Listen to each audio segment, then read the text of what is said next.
અને કચ્છ જિલ્લાને પણ મેઘરાજાએ બરાબરનો ઘમરોળ્યો છે। કચ્છ જિલ્લામાં સાર્વત્રિક વરસાદ વરસ્યો। ભુજ, અબડાસા, માંડવી અને નખત્રાણાના ગામડાઓમાં વરસાદ ખાબક્યો છે।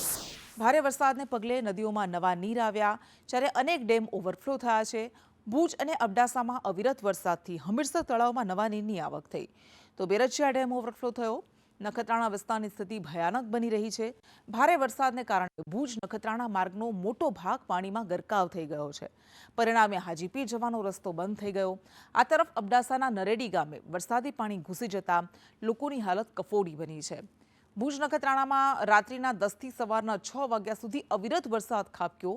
છેલ્લા 24 કલાકમાં કચ્છમાં પડેલ વરસાદના આંકડા પર નજર કરીએ તો ભુજમાં 5 ઇંચ, નખત્રાણામાં 4.5 ઇંચ, માંડવી મુન્દ્રામાં 1.5 ઇંચ, જ્યારે ગાંધીધામ અંજારમાં 1 ઇંચ જેટલો વરસાદ વરસ્યો છે।